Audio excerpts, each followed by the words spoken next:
Assalomu alaykum hurmatli teletomoshabinlar. Madaniyat va ma'rifat telekanalining qadrli muxlislari, Gazetalar sharhining navbatdagi soni efirda.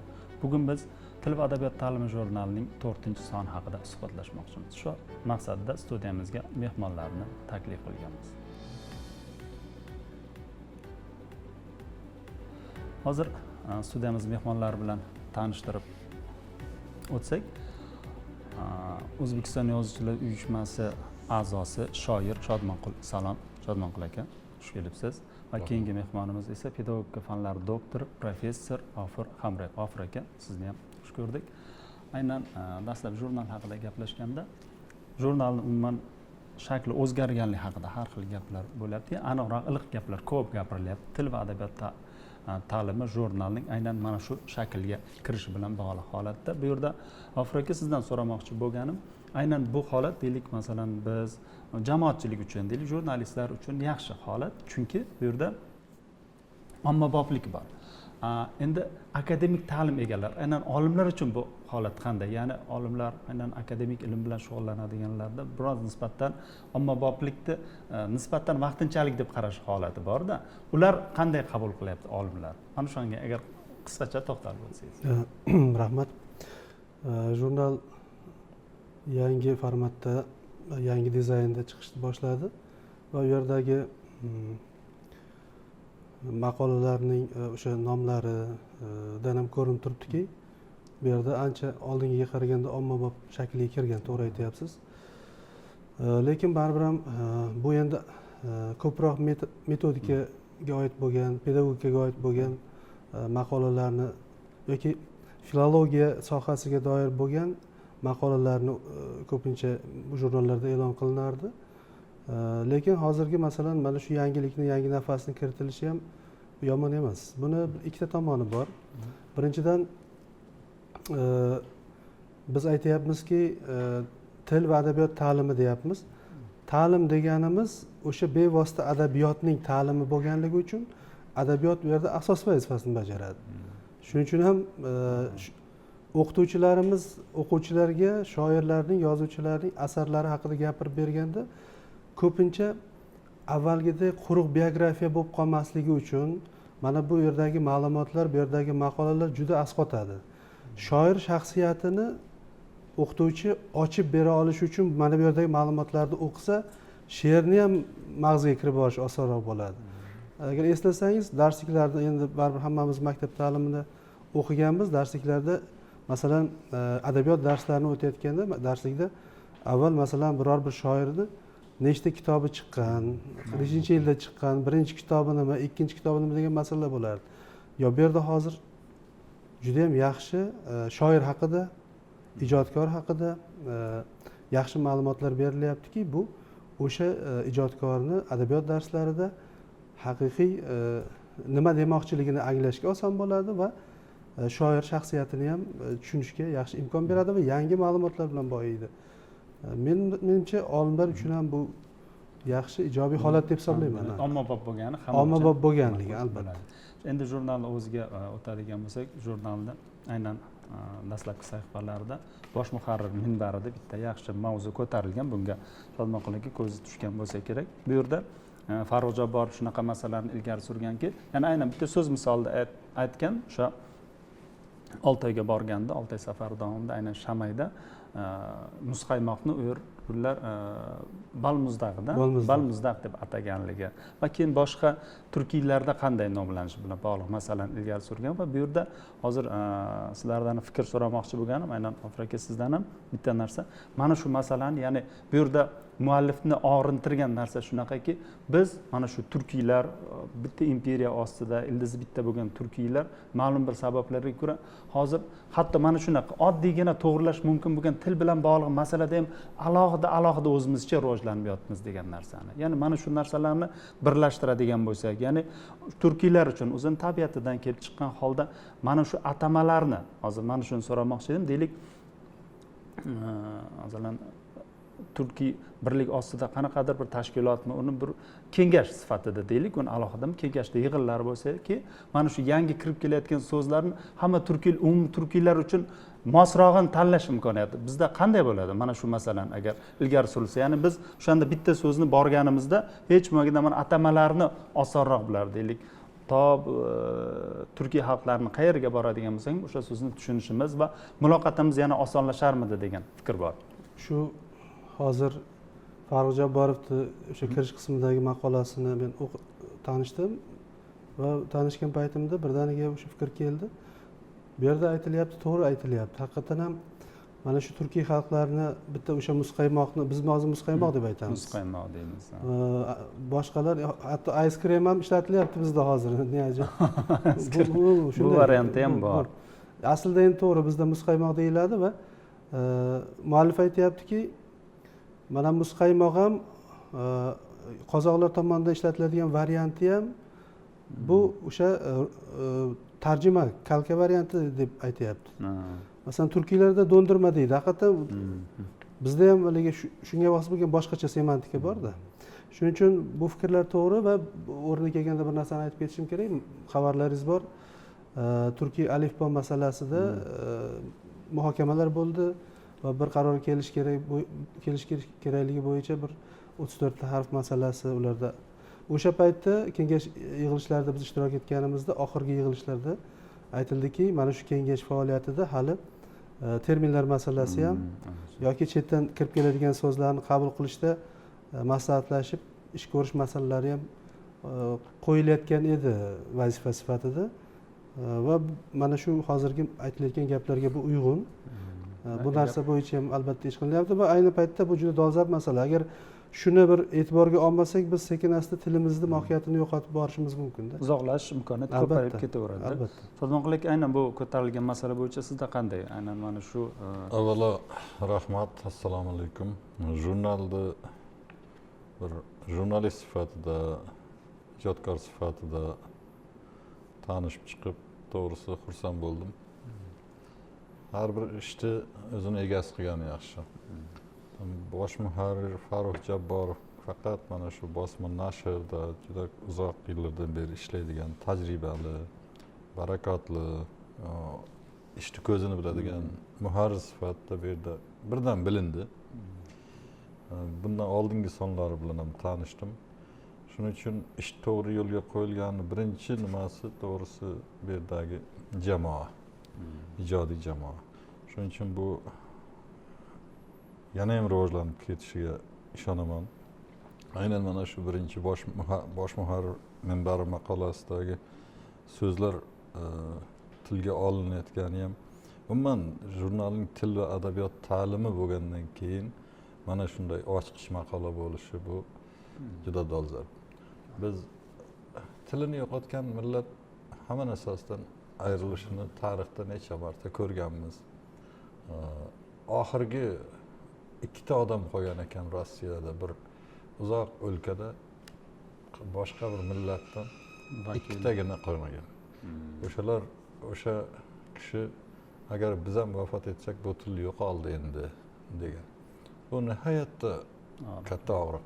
Shuning uchun o'zbek tilini rivoji uchun bu jurnal juda muhim. Aynan bitta muzqaymoq so'zi haqida qancha fikr aytish mumkin. Yoki bizni umumiy hozir domla gapirayotganda ko'nglimdan o'tdi, umumiy bitta lug'at. Mana shu jurnalda aynan shu sonida Qodiriy tuzgan, Abdulla Qodiriy tuzgan lug'at haqida ham juda qiziq domlaning maqolasi bor ekanlar. Sultonali Normatov domlani, rahmat muallifga ham. Mana shu bekorga tuzmagan Qodiriy o'zbek tilini kambag'al deganlarni o'zi kambag'al degan so'zda aytgan ulug' donishmand adib. Shuning uchun umum turkiy bitta lug'at haqida fikr tug'ildi. Mana shu Farruhning maqolasidan. Bu umum turkiy bitta lug'at degani umumiy pul birligiday yoki umumiy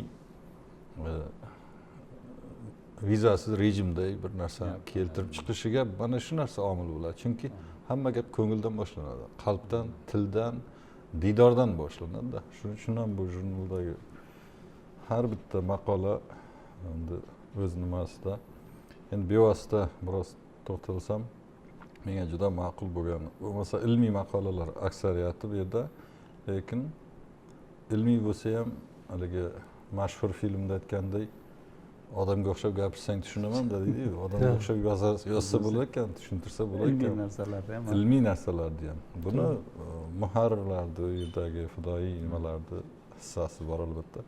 Sevara Alijonova jurnalistika universitetini doktoranti, bu muallifni yaxshi taniymiz, iste'dodli, qalamkash, ayni paytda olima. Akademik essay qanday yoziladi?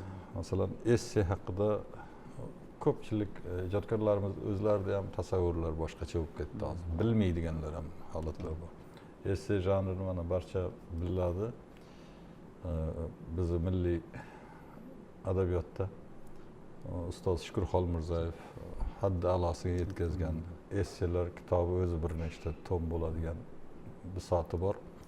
Ana shularni o'rganib bu singlimiz juda kerak maqola yozibdi. Essay aynan o'zim ham ba'zan essay yozgan bo'lsam o'zimga kerakli qiziq bo'lgan olimni fikrlarini ham o'rgandimda. Shuning uchun ham ibratli, kerak bo'lgan bosma nashrlarda davri tugadi, endi gazeta jurnal o'qilmaydi degan bir gaplar aylanib yurgan paytda yangi mana jurnal shu chiqarish, bu jurnalni chiqarib mana shunday xalqqa taqdim qilish. Universitetdagi o'qituvchiga ham, maktabdagi o'qituvchiga ham til adabiyot bilan shug'ullanadigan, unga intilgan har bir kishi uchun bu yerda bir misqol bo'lsa ham bir o'ziga kerakli, foydali gap borda. Jurnal hozir yana qaytamiz. Afrika aynan Shodmonqul aka bitta yaxshi g'oyam endi men uchun endi yaxshi g'oya menga rostdan ham. Siz mutaxassis sifatida mana shu masalaga qanday qaraysiz? Ya'ni umum turkiy lug'at bo'lsa, turkiy xalqlar lug'ati bo'ladi, turkiy tillar lug'ati bo'ladi. Xullas, hammani hozirgi paytda mana Qozoqboy aka buni ko'p kuyinib gapiradi. Yana mana qozoq qo'shinlarimiz 200 ming atrofida so'zdan iborat lug'at tuzgan degan mazmunda gapni aytadi. Bizni endi yozma adabiyotimiz juda uzoq tarix. Ya'ni bizniki agar o'sha usuldan borsa deylik, bizniki undan ko'p bo'lar. 300 ming, 400 ming, balkim 500 ming bo'lishi mumkinligi haqida aytiladi. Mana shu oraliq rostdan mana shunday lug'at o'zi yoki tuzilganmi, balkim biz yoki buni tuzsak, hozirgi holatda xo'p oldinlar umum o'zaro yaqinlik bo'lganda tuzilgandir, lekin ayni paytda bugungi til imkoniyatlaridan kelib chiqqanda bu masala qanchalik o'zini oqlaydi, bu qanchalik haqiqatga yaqin narsa. Aynan mana shu. Shu bir muhim gapni aytmoqchi edim.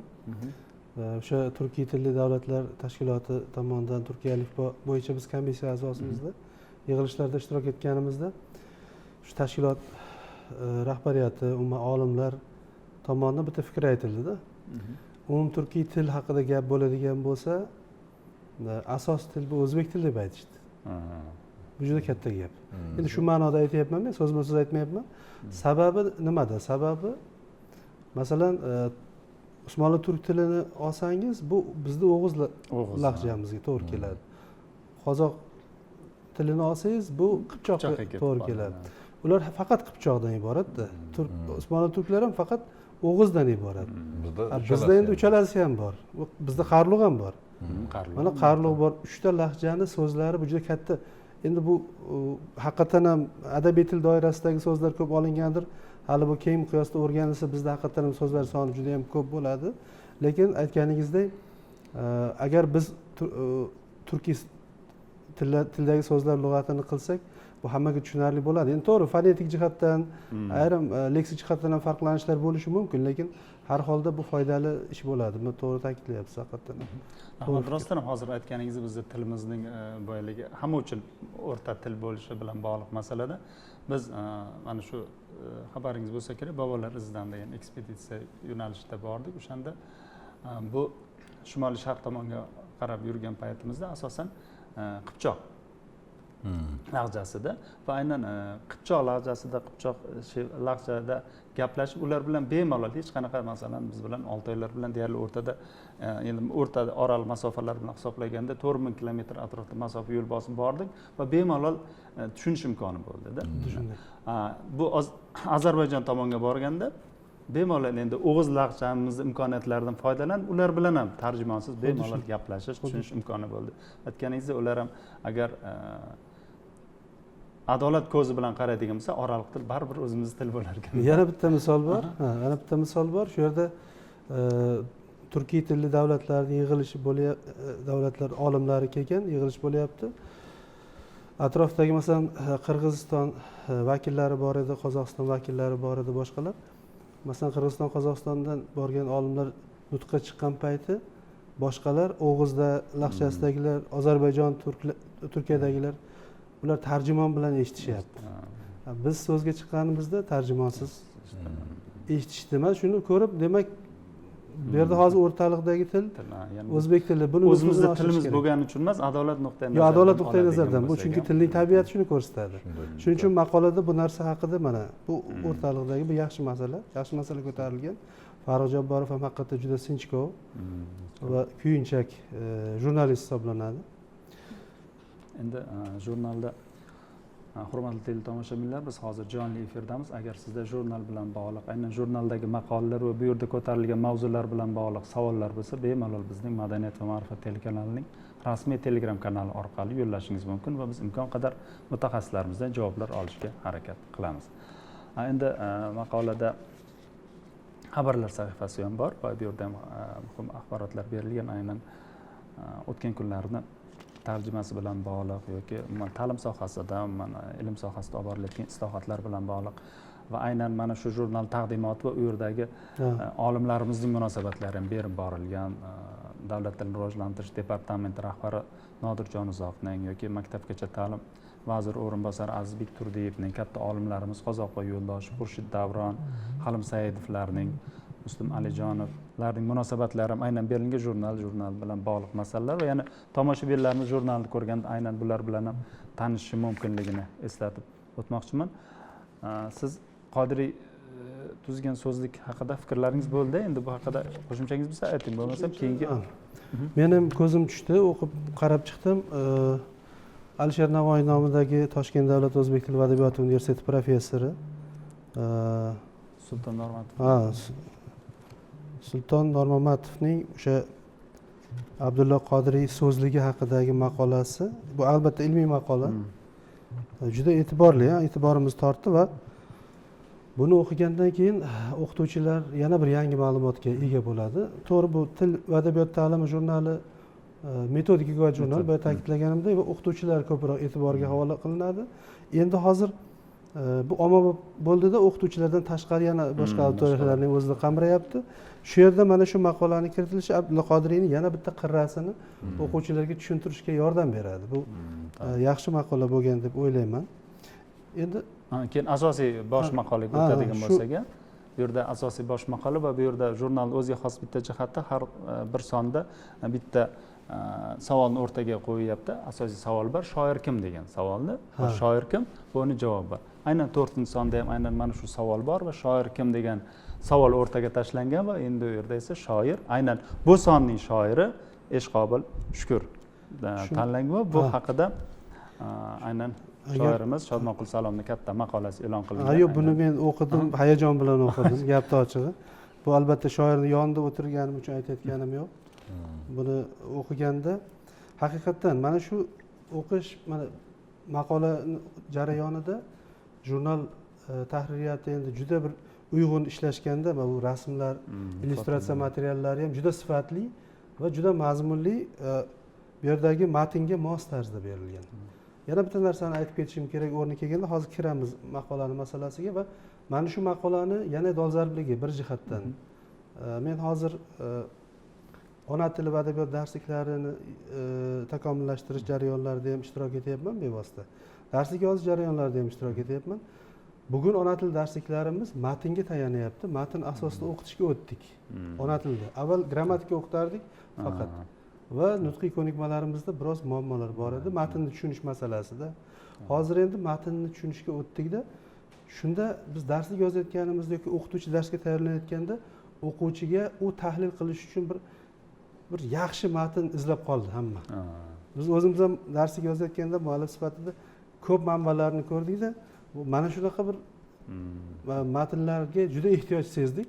Demak, jurnal mana shu nuqtai nazardan ham hozir ta'limda yordam beradi. Chunki ona til darsliklarida tahlil uchun tanlanadigan matnlar o'zbek tilining xususiyatini ochib berish kerak. Bu yerda mana shoir tomonidan ishlatilgan so'zlar men e'tibor qildim. Buni o'quvchilar ba'zilarini so'rasangiz bu o'zbekcha so'z bu, lekin buni ma'nosini bilmaydi. Ayrim hududlarda bilishi mumkin. Shuning uchun undan tashqari shoir kim degan masalaga haqiqatdan ham muallif mana shu savolni juda yaxshi qo'ygan va o'sha nimani fermerni masalan biz mana bu mahsulotni beramiz, boshqalar bu tayyor mahsulotlarni beradi. Shoir nima beradi o'zi xalqqa degan bir jiddiy savol qo'yilganda.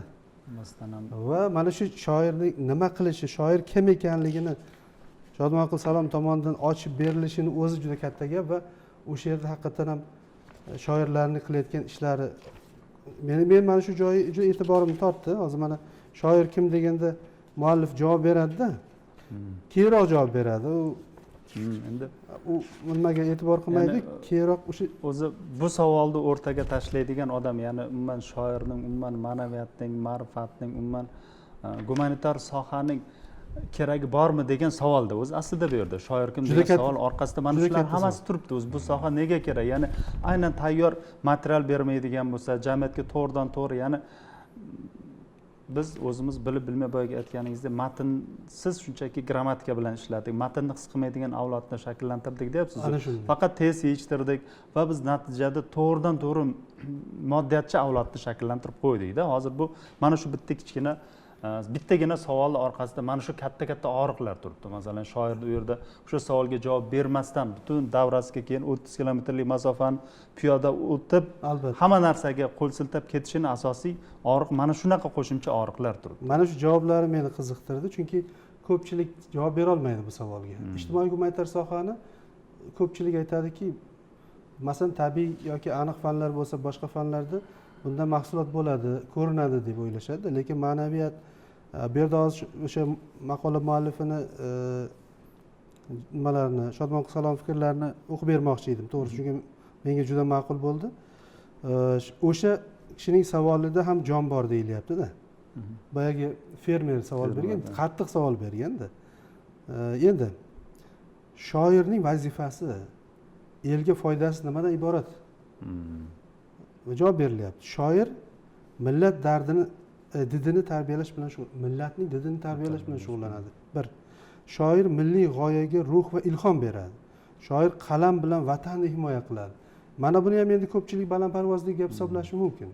Masalan, shoir qalam bilan vatanni himoya qiladi degan, lekin shoir tuyg'ularni o'tkirlaydi, charxlaydi degan, charx toshi deyapti-da. Haqiqatan ham shunday. Yana bitta narsani qo'shimcha qilgan bo'lardim men. Shoirlar bilasizmi, insonlar ayrim narsalarni o'zida his qiladi, oddiy insonlar. Lekin u tuyg'u nima ekanligini bilmaydi. O'zini doirasida o'zini bilmaydi, lekin shoirlar uni nomlab beradi. Tuyg'ular. Bu juda katta gap. Yana bunda o'tkirlashgan, g'urur yuksalgan avlod Allohni taniydi, insonni tushunadi, sabrli bo'lishni, kurashchan bo'lishni o'rgatadi. She'rlarni haqiqatan ham mana o'zimiz hozir keyingi davrda mana hozir yangi yozilayotgan she'rlar yoki masalan Abdulla Oripov, Erkin Vohidovlarning yoki boshqa shoir, bizning shoirlarimiz haqiqatan juda ko'p ularning haqiqatan millatning tarbiyalanishiga hissa qo'shganini bilamiz-ku. Shuning uchun ham mana shu keyin yana bitta joyi bu yerda Ishqobil Shukurning she'riyatining yoki uni qanday shoir bo'lganligi, qanaqa shoir ekanligini onasiga bog'lagan joyi juda yoqdi menga va bizni tilimiz qarang qanday zo'rligini. Endi masalan Ishqobil Shukur katta shoir, butun xalqimiz biladigan juda ham katta shoir, lekin bu yerda o'sha onasini, uni she'rini, mana she'rimni, hikoyani yozsam birinchi bo'lib onamga o'qib berishga harakat qilardim deyapti-da. Bizda ko'pincha shoirlar masalan men bilmayman onasiga kim o'qib beradi, kim o'qib bermaydi, lekin bu ham juda katta gap va shu yerda Ko'hna bog'lar rivoyat turkumidan bir hikoya yozildi. Yigit yolg'iz edi degan jumla bilan boshlanardi. Asarni o'qib boshlaganimdanoq onam meni to'xtatdi va dedi: "Unday demang. Yigitning o'zidan boshqa qorasi yo'q edi" deb gap boshlang degan. Onasi shu, ya bu juda katta gap. Bu ifodani qarang. o'zi mana shuning o'zi ham shoirlik qanday Qarang, paydo bo'lgan? yigit yolg'iz edi degani bu oddiy. To'g'ri. Yigit yolg'iz edi degani oddiy. Lekin onasi tavsiya qilyaptiki, yo'q unday demang. Yigitning o'zidan boshqa qorasi yo'q edi deb gap boshlang deyapti. Endi bilasizmi, bizning shoirlarimiz qayerdan tug'iladi?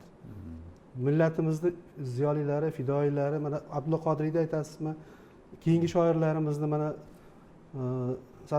hozirgi davrimiz Shodmonqul Salom, boshqa yosh shoirlar, o'tkir shoirlarimiz maydonga chiqib kelyapti. Bularni hammasiga mana shu cho'g'lar, mana shu nimalar hammasiga ham demak onalarning nimasi ta'sirida. Onalarning ta'siri. Shu narsa mana shu maqolada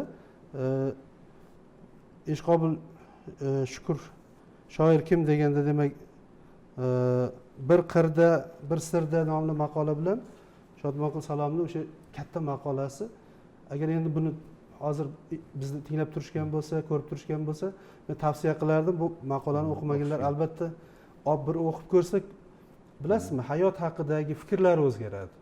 Insonga munosabati o'zgaradi, shoirga munosabati o'zgaradi, ijodkorga munosabati o'zgaradi-da. Meni fikrim shunday. Rahmat. Endi buni hozir maqola haqida yaxshi gaplar aytdingiz. Bu maqolada rostdan ham Ishqobil she'riyat, Ishqobil Shukur she'riyatining shu o'q ildizlari haqida yaxshi yo'nalishlar bergan. Buni o'qigan odam tushunadi. Endi bu yerda maqola muallifining o'zi o'tirgandan keyin biz albatta shoir kim degan savolga aynan xo'p endi maqolaning o'zi haqida gapirish muallifga biroz noqulay, lekin aynan Ishqobil Shukur she'riyati haqida man shoir kim degan savolga aynan Shodmonqul aka umuman shu agar maqolani yozilish bilan bog'liq jarayonlar bo'lsa, u ham qiziq.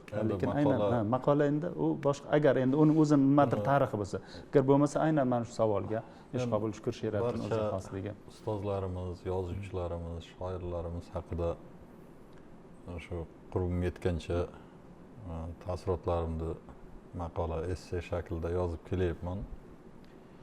Hali bu davom etadi. O'zi boya ham aytdim, hali alohida bitta kitob bo'ladigan. Mana Ahmad Azam yozuvchimiz, Anvar Obidjon haqida yozish, Tog'ay Murod haqida shunaqa bir esdaliklar bor nasib. Ishqobil akani she'riyati bizni bolaligimizda do'sti bo'lgan she'riyat, bolaligimizda qadrdoni bo'lgan. Ishqobil akani akam kelyapti degan hikoyasi bor. Kichkina bir vafot etgan singilcha haqida. O'shanda tasvirlar menga juda nima bo'ladi. Yosh bolani kuzatgan bo'lsangiz, ikkita 3-4 yashar bolakay bir-biri bilan ovun yaxshi chiqishib qolsa, yelkasiga qo'l tashlab, o'zlaricha bir suhbatlashgan bo'lib ketaveradi. She'riyat insoniyatda ana shunday o'rtoq aslida. Bu yerda ham yozilgan she'riyat to'xtab qolgan bolalik. Odamzodni to'xtab qolgan bolaligi. She'riyatdan uzoqlashgandan keyin boshlanadi hamma bola. Urush ham, zulm ham, birovni yurtiga bostirib kirish ham qalb o'limidan keyin boshlanadi. Shuning uchun ham Ishqobil akani she'riyati doim tirik, hassos va eng qizig'i o'zining ovoziga, yo'liga ega bo'lgan katta she'riyat. Shuning uchun ham men bu bir burchim edi buni yozish, bir shoir she'riyatiga munosabat tarzida. Shu endi qo'ldan kelgancha yozilgan, hozir aytilganday o'qib ko'rishsa, o'quvchilar Ishqobil Shukurni yaqinroqdan taniydi deb o'ylayman. Chunki buni tanish, odam o'zini tanish, adabiyotni tanish, o'zini tilini tanish, bu ko'ziga qarab turgandek gap. Ko'ziga qarasangiz, qayerinizda nuqsoningiz bor ko'ringan kabi. Shunday ko'radi. Qalb o'lgandan keyin, qalb qoraygandan keyin u ko'zga ham shunday bir nimaga matohga aylanadiki, bundan o'zi asrasin. Biz ham bu maqolani o'qishni tavsiya qilamiz. Bu yerda aynan shoirning bir-biridan yaxshi, go'zal, ildizi baquvvat she'rlar tanlab olingan va ularning tahlillari berilgan. Aynan G'ofur aka hozir ham aytgan fikrlaringizni davomi sifatida aynan bu yerda bitta maqola e'lon qilingan. Dinara Mo'minova bilan Gulnoza Najmiddinova hammuallifligidagi maqola. Bu yerda vizual savodxonlik va rasmli kitoblar masalasi ilgari surilgan. Aynan bu ham juda yaxshi. Yana masalan dolzarb. hammamizda bu aynan farzandlarimiz yo jiyanlarimiz yo nevaralarimizdir, xullas, ya'ni aynan bolalar bilan farzand tarbiyasi bilan bog'liq bugungi kuzatish imkoniyatimiz bor va aynan to'g'ridan to'g'ri umuman kesishamiz. Bu farzandlarni tarbiyalash masalasi, yoshlarni tarbiyalash masalasi. Bugun xohlaymizmi yo'qmi, matndan ko'ra o'sha rasmlar, shakllar, videolar, umuman vizual savodxonlik birinchi planga o'tib ketyapti. Biz bundan unumli foydalanish masalasi. Aynan bu yerda yaxshi fikrlar ilgari surilgan. Aynan mana shu maqola haqida ham gaplashsak va biz hozir bu masalada aynan siz mana bu darsliklar ham darsliklar bilan yozilish bilan bog'liq jarayonlarda ham ishtirok etyapsiz. Yangi darsliklar buni qanday qamrab olyapti va biz yana nimalardan ilgarilayapmiz yoki nimalarni tavsiya qilishimiz kerak yoki aynan tavsiyalarimiz faqat bu vizual savodxonlikka tayanib qolsak nima bo'ladi va ikkalasini parallel olib ketishimiz kerakmi bu tomonlarga? Endi hozir ta'lim mazmunida ancha takomillashish sodir bo'ldi. Biz kompetensiyaviy yondashuvga 2017-yilda o'tganmizda til, adabiyot, umuman fanlarni o'qitish bo'yicha. Hozirgi kunda biz nutqiy ko'nikmalarni rivojlantirishga qaratyapmiz va bu milliy sertifikat degan narsalar joriy qilinganda buni baholash mezonlari sifatida xuddi ingliz tilidagi dunyo tajribasidagidek masalan tinglab tushunish, o'qib tushunish, yozish va gapirish ko'nikmalariga ajratilib ular o'rgatilyapti. Shuning uchun bu yerda mana shularni darsliklarda aks ettirishda ham mana siz aytganingizdek eshitiladigan audio vizual video yoki audio shaklidagi materiallar QR kodlar bilan berilyapti-da. Bunday o'zi o'qiladigan darsliklarda bu narsalar kiritilyapti va lekin baribir ham masalani maqola muallifi juda to'g'ri ko'targan. Mualliflar, men o'zim ham ko'zim tushdi boya. Bilasizmi nima? Bizda o'zbeklarda bir gap bor. 1000 marta eshitgandan bir marta ko'rgan yaxshi yoki ko'rib o'rganish masalasida. Shuning uchun ko'rganda yaxshi ta'sir qiladi. Ming afsuski bizda hozir haligacha darslikni o'zi bo'lgani bilan bizda hali o'quv lug'atlari masalasi yetarli emas. Lug'atlar bor, akademik lug'atlar bor chiqqan, lekin o'quv lug'atlari maktablar uchun, masalan boshlang'ich sinflar uchun yoki maktabgacha bolalar uchun rasmli lug'atlar bo'lishi kerak. Izohli lug'atda rasmlisi bo'lishi kerak. Mana bunday maqolalar baribir shunga da'vat qilyapti va to'g'ri ko'tarilgan masala. Bizda bunaqa illyustrativ materiallarga boy bo'lgan, vizual materiallarga boy bo'lgan bunaqa nimalar, materiallar kerak. Darsliklarni ishlab chiqishga ham kerak, o'qituvchining darsini boyitishga ham kerak. Shu nuqtai nazardan bu jurnal hozir juda dolzarb. Avvallari masalan mazkur jurnalga men o'zimda ham ko'p maqolalarim chiqqan. Lekin hozirgi kunda buni qarasa odam birinchidan ko'rinishda endi. Mana hozir vizual degani ko'rgandan birinchi rohatlanishingiz kerakda. Keyin ichiga kirasiz. Mana tortadi rasmlari yoki masalani qo'yilishi. Lekin mualliflar tomonidan ham bu masala yaxshi ochib berilgan. Shunday maqolalar kengash. Qo'shimcha, mana hammamiz farzand o'stiramiz, birinchi sinfga borishadi boshqa. Men o'zimizda ham do'konlarda paydo bo'ldi bu ancha paytdan buyon. Gapiradigan kitoblar. Ertak kitoblar bolalar uchun. Iskandar yurishlari haqida rus tilida qilingan kitob, Moskvada nashr bo'lgan. Iskandar nima desa, o'sha voqea rasmi, ovozi, matni uchalasi bittada. U bir umrga muhrlanib qoladi yosh go'dakning nimasida, ongida. Albatta. Xuddi shu narsaga darsliklarda ham bir ko'chilish kerak, chunki bu zamon talabi. Xohlaysizmi, yo'qmi, hozir 3 yashar bolaning oldiga telefon bilan kitobni qo'yib qo'ying, telefonda o'ynaydi. Albatta. Telefonda u siz bilan meni yaxshi tushunadi. Shunday. Keyin buni biz majburlab buni bu yo'lga sola olmaymiz. Unga kerak materialni aytmoqchi bo'lganimizni shu vosita bilan berishimiz. Shu vositada biz berishimiz kerak. Bo'lmasa avlod qo'ldan ketib qoladi. To'g'ri.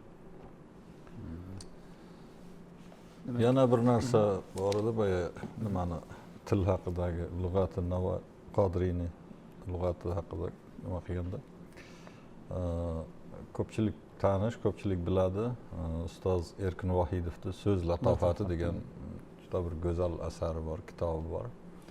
O'zbek tiliga bir katta shoirni, katta adibni muhabbati o'sha o'zi katta juda nima emas, lekin juda ko'p narsa singib ketgan.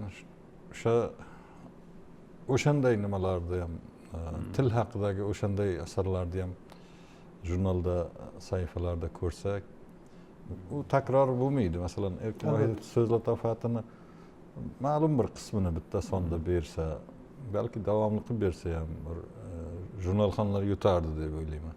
Til haqida o'shanda masalan Pirimqul Qodirovni yozuvchi ustozimizni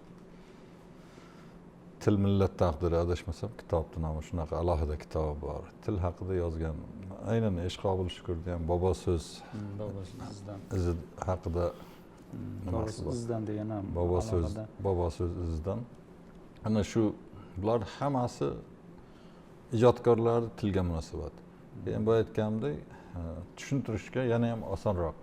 Ilmiy nimani oddiy o'quvchi tushunishga qiynalishi mumkin, lekin o'sha Erkin Vohidovning albatta nimasini, maqolalar to'plamini hamma maza qilib o'qiydi. O'shanda men birinchi marta o'qidim 3 ta daryodan suv ichgan dengiz deb tilimiz haqida.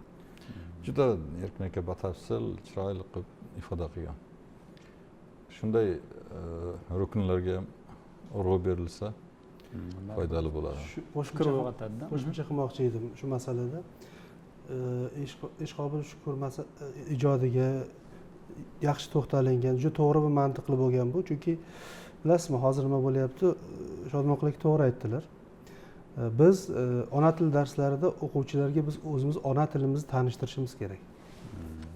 Biz keling, mana 11 yil bola maktabda ona tili fanini o'qiydi-da. Lekin u bitirgandan keyin ona tili so'zlarini tanimaydi. Ona tilidagi so'zlarni tanimaydi.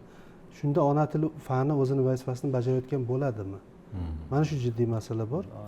Endi mana bunga javob beradigan mana shu hozir aytildi Erkin Vohidovning o'sha so'z latofati yoki Bobo so'z izidan o'qituvchilar hozir jon deb foydalanishyapti bu kitobdan. Chunki so'zlarning ma'nosini tushuntirib berish uchun. Shuning uchun bu kishilarning xizmatlari juda katta. Ta'lim uchun ham juda katta.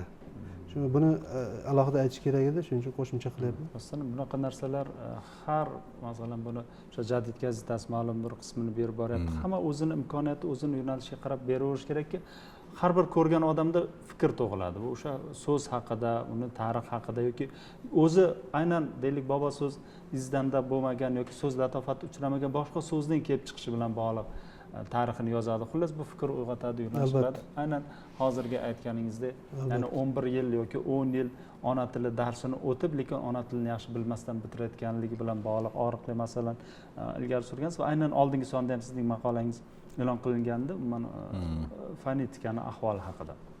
Aynan mana shunda ham Shodmonqul aka yaxshi masala o'rtaga chiqqan. Bunga fonetikani ahvoli bilan bog'liq. Umuman bu yerda bu adabiy tildagi bitta og'riqli masala, adabiy tilimiz bilan bog'liq masaladaki, ya'ni har bir bizda boyagi aytganimizdek 3 ta katta lahjamiz bor va lahjaning ichida yana kichkina bir dunyo shevalarimiz bor. Ya'ni har bir o'qituvchi agar o'zining mintaqasida faqat o'zining shevasida dars beradigan bo'lsa, biz hozir umumiy turkiy birlik haqida gaplashyapmiz-da. Bu o'zimiz davlat ichidagi tilni bir-birini tushunish masalasi ham qiyin bo'lib qoladi. Juda. Mana shu masala. Mana shu fonetika, men bu boya maqola bilan tanishdim. Shevada dars berish o'quvchiga zararlimi? Talab, tayyorgarlik va mas'uliyat. Fonetikani o'qitish muammolari alohida mavzuchalarga bo'lib, domla tahlil qilib beribdilar. Bu juda ham dolzarb, nihoyatda muhim. Nima uchun men o'quvchi bo'lgan paytimda o'qituvchilar adabiy tilda gapirardi, imkon qadar. To'g'ri, sheva sezilib turadi, lekin imkon qadar. Masalan, o'shani nimaga yo'qotdi? Bugun undan emas deb o'ylayman.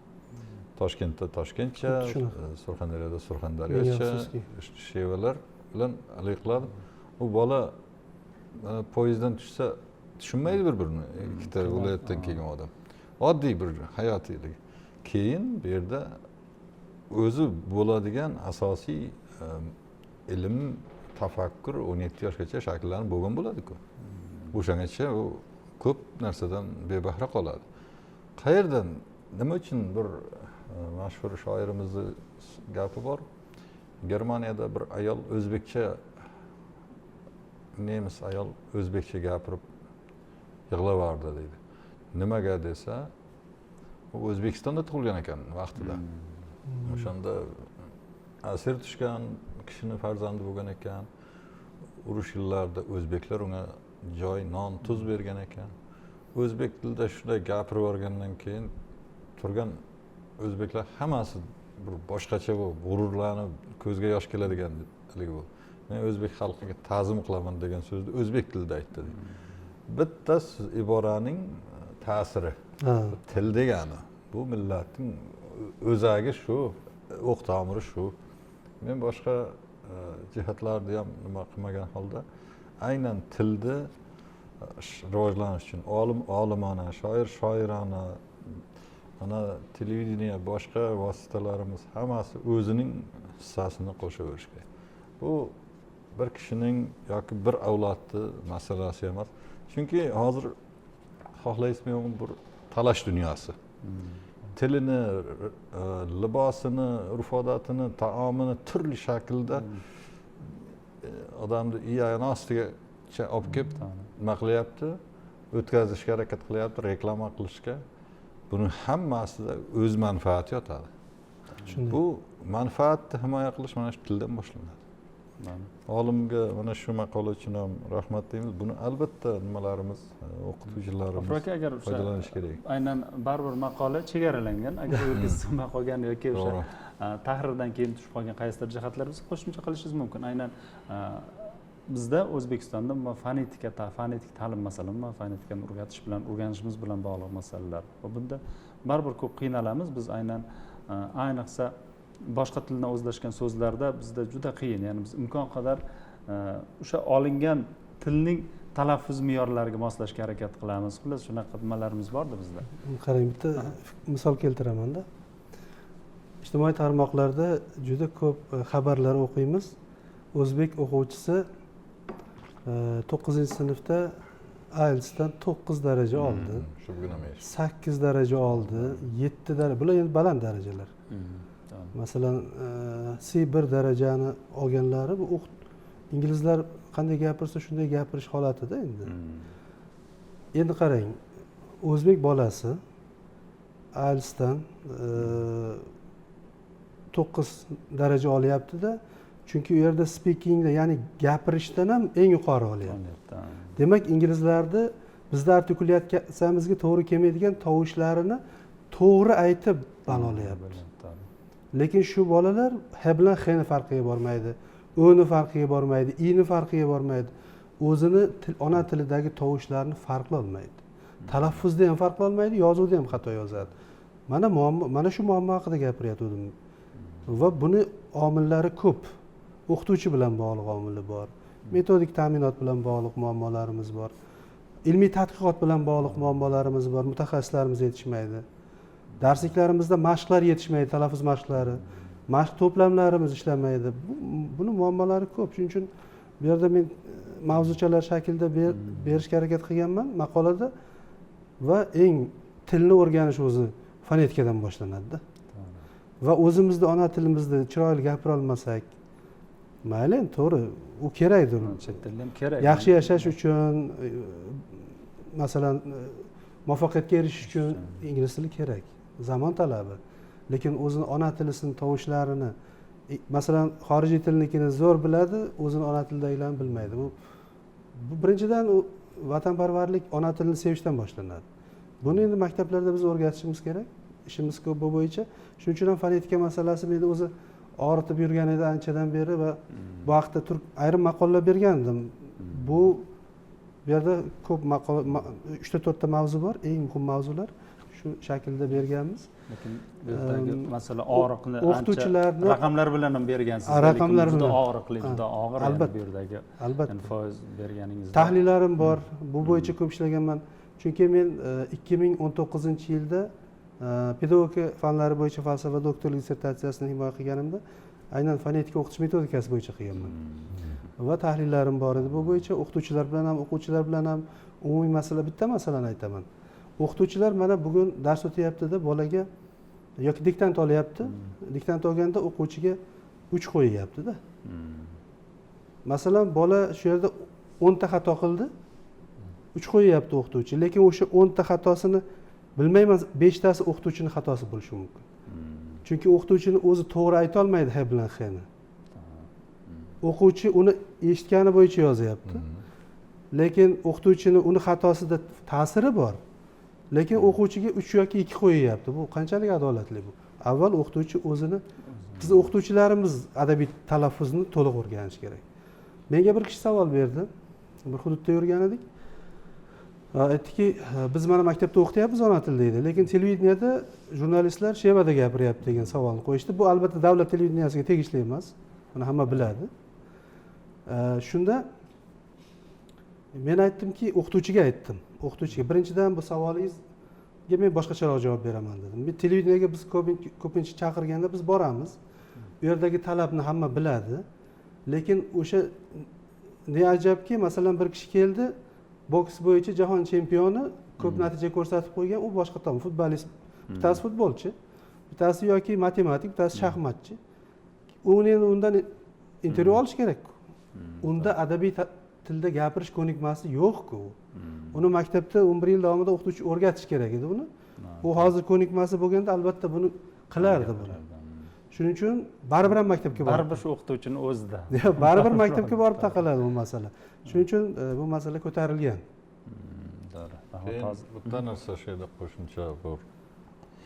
Hozir bog'cha paytidan boshlab ingliz tilida o'rgatadigan bog'cha, rus tilida o'rgatadigan bog'chalarga, bog'cha maktablarga bolalarni beryapti. Juda ko'p hamshaharlar, yurtdoshlarimiz. Qozoq va Yo'ldoshev iborasi bilan aytganda, u ingliz tilini bilgan bilan ma'naviyati, insoniyligi bo'lmasa, u ingliz tilini bilgan ahmoq bo'ladi, bo'ldi, boshqa narsa bo'lmaydi degan. Shunday. Bu hali odamlar buni ta'sirini keyin biladi. İngliz yo rus ruhida o'sgan bolaning qalbida u narsa o'zining izini qoldiradi. Ingliz tilini ham o'rganish mumkin ekan odam. Qattiq tursa, Shavkat Rahmon 8 oyda ispan tilini o'rgangan edi. O'sha tildagi asar tarjima qilgan edi.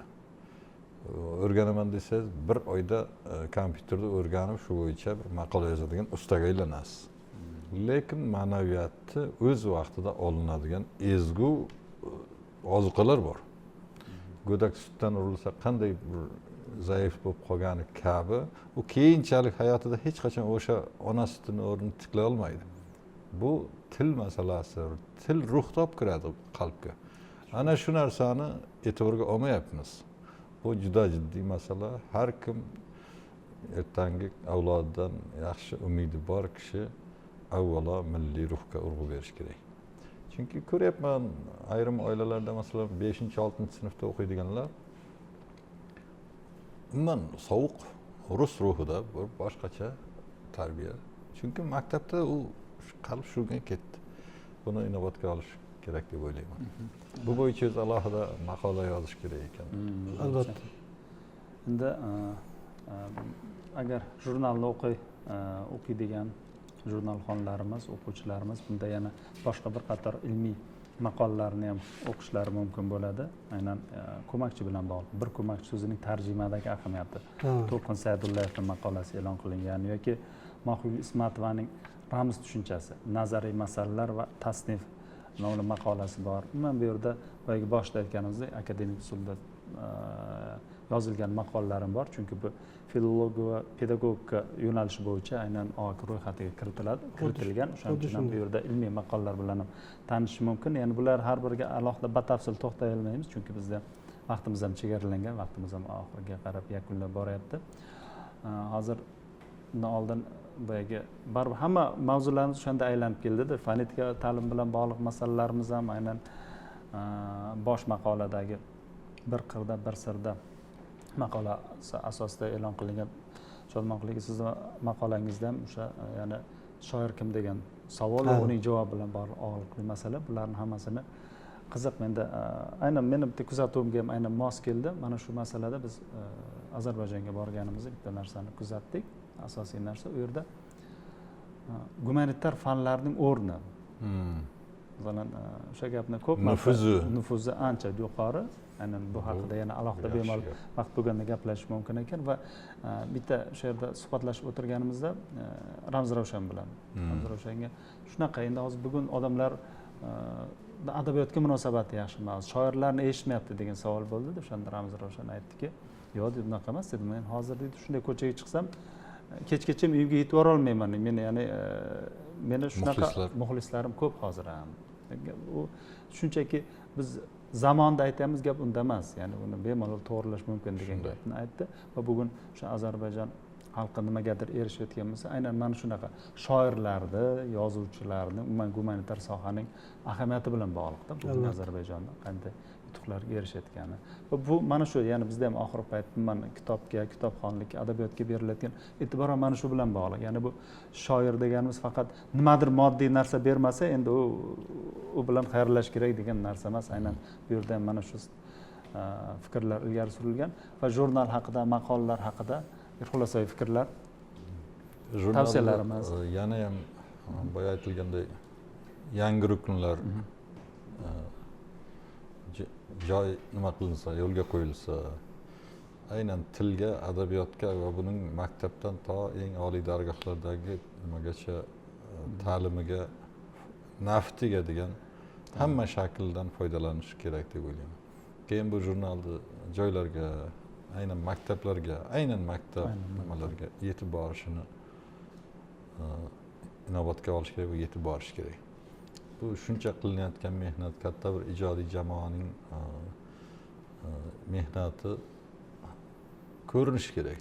O'shani o'zini bahosini olish kerak va shundagina foydali bo'ladi deb o'ylayman. Bu haqda jurnalda bizga kerak bir yangi nashr. Bu jurnal oldin ham bor, lekin qaytadan yangidan tug'ildi desak bo'ladi. Shuning uchun ijodiy jamoaga ham muvaffaqiyat tilaymiz. G'afur aka, sizda endi jurnal nomi bilan til va adabiyot ta'limi deyilgan. Shu yerda endi bizda xalqimizda adabiyotga munosabat ma'lum. Kitobxonlikka boya ta'kidlaganingizdek. Lekin ilmda ham men nazarimda bu narsa jamoa juda ham yaxshi ishlayapti, tahsinga sazovor, ammo hozir darajani qaraganimizda til ta'limi bilan bog'liq yoki tilshunoslik bilan bog'liq maqolalar balansi ko'proq. Adabiyot o'qitish metodikasiga doir maqolalar kamroq o'xshab ko'rindi. Balkim buni ular keyingi har xil sonda berish nazarda tutgandir, buni bilmadim, lekin iloji bo'lsa adabiyot o'qitish metodikasi bilan bog'liq bo'lgan. Aynan masalan shu safar Ishqobil Shukur kiritilgan bo'lsa, Ishqobil Shukurni biror she'ri yoki asarlarni o'qitish metodikasiga doir maqolalarni ham berishsa yaxshi bo'lardi. Yondosh maqsadga muvofiq bo'lardi-da. Fikrlarim shu. Umuman jurnal haqiqatda ommabop tusga kirgan. Boya aytganimdek, yangi havo olib kirilgan va bu yangi havo mana shu hozir ijodkorlar haqidagi esse shaklida maqolalar, bular o'qituvchilar uchun koni foyda. Bu foydali. Rahmat. Hurmatli teletomoshabinlar, bizga ajratilgan vaqt o'z yakuniga yetyapti. Biz hozir mehmonlarimiz, bugungi ko'rsatuvimizda mehmonlarimiz O'zbekiston Yozuvchilar uyushmasi a'zosi shoir Shodmonqul Salom hamda pedagogika fanlari doktor professor G'afur Hamrayev bo'ldi. Sizlarga ham o'z minnatdorchiligimizni bildiramiz va ko'rsatuvning keyingi sonlarida boshqa gazeta va jurnallar sharhida uchrashguncha deb qolamiz. Hurmatli teletomoshabinlar, shuning bilan bizga ajratilgan vaqt o'z nihoyasiga yetdi. Keyingi ko'rsatuvlarda aynan mana shunaqa yaxshi jurnallar, yaxshi gazetalar, yaxshi maqolalar sharhida uchrashguncha deb qolamiz. Xayr, salomat bo'ling.